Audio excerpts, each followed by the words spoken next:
नमस्कार दोस्तों प्राइवेटाइजेशन जो कि एक पॉलिटिकल आइडियोलॉजी है, इसका दोस्तों व्यापक विरोध देखने को मिल रहा है। कभी रेलवे कर्मचारी इसके लिए स्ट्राइक करते हैं, कभी बिजली विभाग के कर्मचारी इसके लिए स्ट्राइक करते हैं। कल हमने उत्तर प्रदेश में देखा, उत्तर प्रदेश में बिजली विभाग के कर्मचारियों ने स्ट्राइक किया, लिहाजा उत्तर प्रदेश में पूरे दिन लाइट नहीं थी, अंधेरा छाया हुआ था।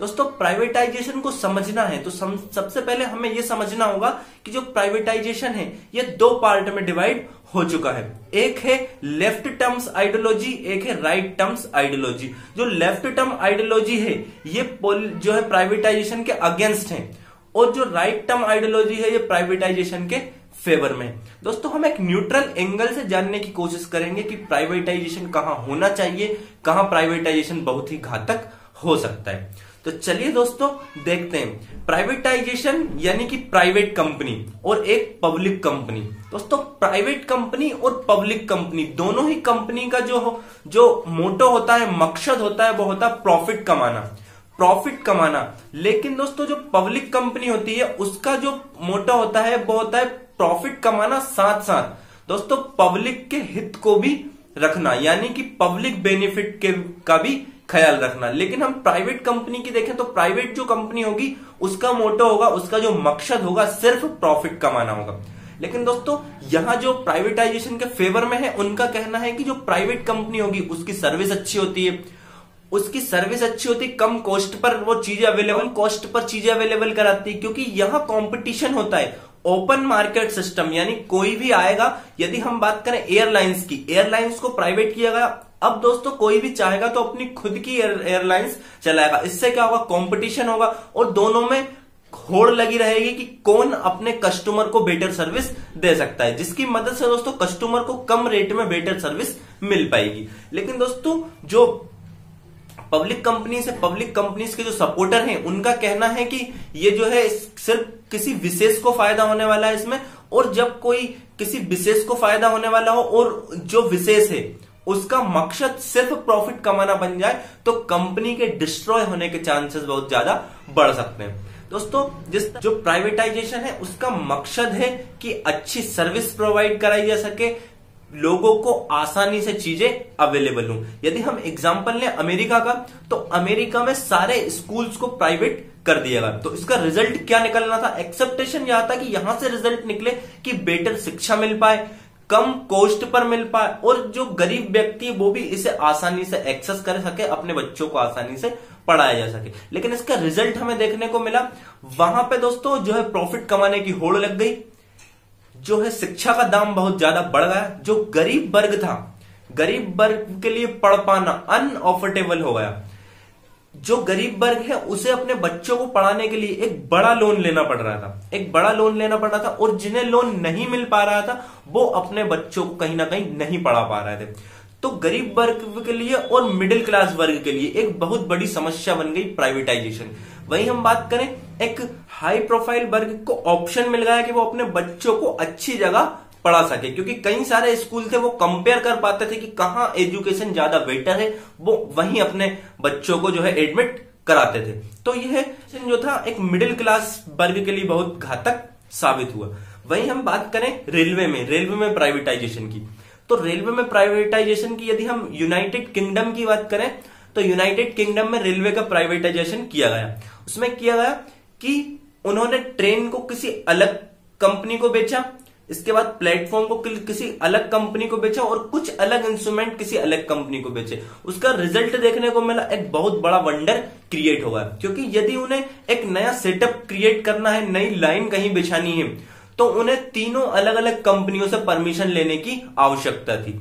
लेकिन दोस्तों तीनों अलग अलग कंपनियों से जो है परमिशन मिलना पॉसिबल नहीं हो पाया, और जो अलग लाइन बिछाने की बात थी वो एक सपना ही बनकर रह गया, क्योंकि कंपनियां भी घाटे में चल रही थी, तो इस तरह का डिसीजन कंपनी नहीं ले पाई। और कोई विशेष कंपनी होती तो इस तरह का डिसीजन इजीली लिया जा सकता था, लेकिन यहाँ तीन कंपनी थी, तीनों कंपनियों से यहाँ परमिशन लेनी आवश्यक थी। तो यहाँ एक वंडर क्रिएट हो गया, और वो वंडर जो है अभी भी चल रहा है। तो ऐसा नहीं है कि प्राइवेटाइजेशन के फायदे हैं। यदि हम बात करें जापान ने क्या किया, रेलवे का प्राइवेटाइजेशन किया और अपनी ट्रेन को 6 अलग अलग सेक्टर में डिवाइड कर दिया। उससे क्या हुआ, कस्टमर को वेटर सर्विस मिलने लगी और 6 अलग अलग सेक्टर में डिवाइड किया।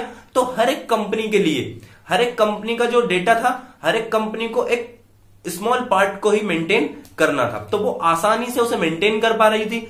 और जो है उन सेक्टरों में भी कंपटीशन था कि कौन सा सेक्टर अपने कस्टमर को अच्छी सर्विस दे पाए। इसे देखते हुए जो जापान में प्राइवेटाइजेशन हुआ ये बहुत ही अच्छा साबित हुआ और जो है लोगों को बेटर सर्विस मिलने लगी, कंपनी का भी इसमें फायदा हुआ और गवर्नमेंट का भी फायदा हुआ। तो प्राइवेटाइजेशन यहाँ पे एक बहुत अच्छा सिद्ध हुआ। लेकिन यूनाइटेड किंगडम में दोस्तों प्राइवेटाइजेशन जो है एक बहुत डेंजरस बन गया।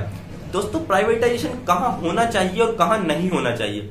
प्राइवेटाइजेशन वहां होना चाहिए जहां मोनोपोली बनने के चांसेस बहुत कम हो। मोनोपोली बनने के चांसेस, जैसे कि कोई टेलीकॉम कंपनी है, टेलीकॉम कंपनी किसी पॉलिटिशियन से ऐसे रूल बनवाती है जिससे उस विशेष कंपनी को फायदा हो, बाकी कंपनियां जो है नुकसान में जाए।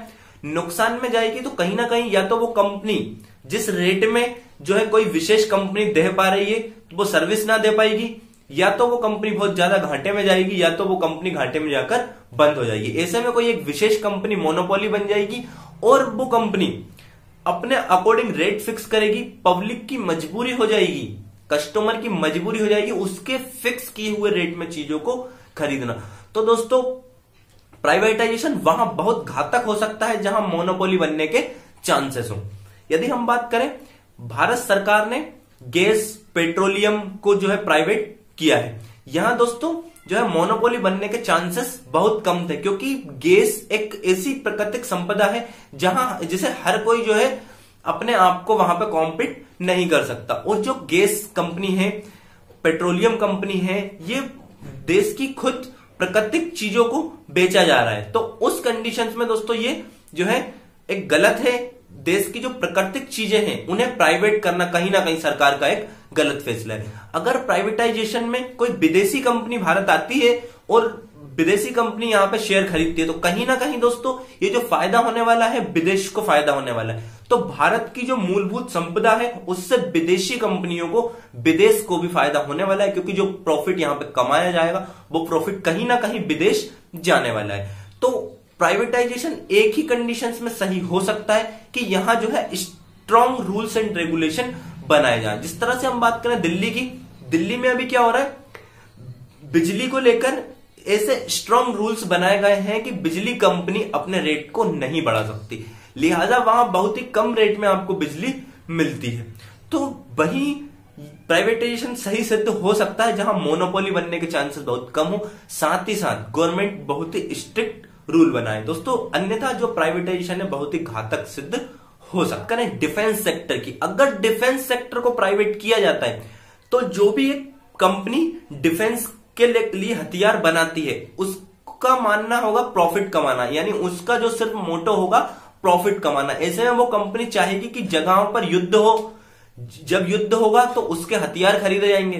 तो डिफेंस सेक्टर को भी दोस्तों अगर प्राइवेटाइजेशन डिफेंस सेक्टर का होता है तो ये बहुत घातक सिद्ध हो सकता है। वहीं हम हेल्थ सेंटर की बात करें, हेल्थ डिपार्टमेंट की बात करें तो यहां भी दोस्तों जो मेडिसिन है इनके दाम अभी फिक्स होते हैं जो कि गवर्नमेंट के द्वारा फिक्स किए गए हैं। लेकिन यहां जो है यहां प्राइवेटाइजेशन किया गया तो जो कंपनियां हैं अपने अकॉर्डिंग दाम फिक्स करेगी और दोस्तों जो है लोगों की मजबूरी होगा दवाइयों को खरीदना, मेडिसिन को खरीदना। तो चाहे कंपनी जो भी दाम फिक्स करे लोगों की मजबूरी बन जाएगी चीजों को खरीदना, जो कि आम लोगों के लिए इसे जो है अफोर्ड करना आसान नहीं होगा। तो अगर हर जगह प्राइवेटाइजेशन होता है तो ये बहुत ही डेंजरस साबित होने वाला है। कुछ जगह प्राइवेटाइजेशन जो है अच्छा होगा जहां पे मोनोपोली बनने के चांसेस नहीं हो, लेकिन सरकार के द्वारा जो लगातार सारे सेक्टर्स को प्राइवेट किया जा रहा है कहीं ना कहीं सरकार का एक गलत कदम है। सरकार को इस बारे में सोचना चाहिए कि कहां प्राइवेटाइजेशन होना चाहिए और कहां प्राइवेटाइजेशन नहीं होना चाहिए। तो जो लोग प्राइवेटाइजेशन के फेवर में है उनका कहना यह है कि गवर्नमेंट जो कर्मचारी होते हैं वो करप्ट होते हैं, ठीक से काम नहीं कर पाते। तो दोस्तों ये एक सिस्टम है, जो जरूरत है वो की प्राइवेटाइजेशन की। प्राइवेटाइजेशन ही हर चीज का सॉल्यूशन नहीं हो सकता, काफी सारे ऐसे सॉल्यूशन है जो यहां पे निकाले जा सकते हैं, सिर्फ प्राइवेटाइजेशन ही इसका सॉल्यूशन नहीं है। तो अगर करप्ट पब्लिक सेक्टर में होता है तो वो प्राइवेट सेक्टर में भी हो सकता है। ऐसा नहीं है कि प्राइवेट सेक्टर में करप्शन नहीं हो सकता। और अगर करप्शन के कारण यदि पब्लिक सेक्टर को प्राइवेट किया जा रहा है तो वो प्राइवेट सेक्टर में भी करप्शन हो सकता है, वहां कोई भी फायदा देखने को नहीं मिलेगा। इसलिए जो है गवर्नमेंट को जरूरत है स्ट्रॉन्ग रूल्स एंड रेगुलेशन की। स्ट्रॉन्ग रूल्स एंड रेगुलेशन अगर बनाए गए तो पब्लिक सेक्टर में भी वही इनकम, वही प्रॉफिट हो सकता है और वही कस्टमर सर्विस दी जा सकती है जो प्राइवेट सेक्टर देता है। क्योंकि प्राइवेट सेक्टर के कुछ रूल्स होते हैं, वो अपने कर्मचारी पर स्ट्रिक्ट एक्शन लेने के लिए हमेशा तैयार रहते हैं। यानी कि वो जो है प्रॉफिट कमाने का सारा ऐसा डिसीजन लेते हैं जो उन्हें लेना चाहिए। तो ये जो डिसीजन है सरकार भी ले सकती है, जिससे सरकार का प्रॉफिट भी हो और जो है कस्टमर को अच्छी सर्विस भी दी जा सके। अभी कहा जा रहा है कि जो यात्री रेलवे है वो घाटे में है, वो यात्री रेलवे घाटे में है। तो दोस्तों जो प्राइवेट कंपनी रहेगी वो कहीं ना कहीं इसे प्राइवेट कंपनी अपना भी फायदा कमाएगी और कहीं ना कहीं जो घाटे में जा रही है उसे भी जो है लेवल करेगी। तो ये गवर्नमेंट भी कर सकती है। गवर्नमेंट को बस स्ट्रॉन्ग रूल्स एंड रेगुलेशन को बनाने की आवश्यकता है। तो प्राइवेटाइजेशन को लेकर आपके क्या सुझाव हैं, वीडियो के कमेंट में जरूर बताएं। अगर आप प्राइवेटाइजेशन के फेवर में हैं तो आपका फेवर क्यों है, क्यों आप प्राइवेटाइजेशन के फेवर में हैं, डिटेल में लिखें। साथ ही साथ अगर आप प्राइवेटाइजेशन के अगेंस्ट हैं तो भी दोस्तों जो आपके सुझाव है वो आमंत्रित है। डिटेल में लिखें कि आप जो है प्राइवेटाइजेशन के अगेंस्ट क्यों है। दोनों ही कंडीशंस में आपको अपने सुझाव देने हैं। धन्यवाद।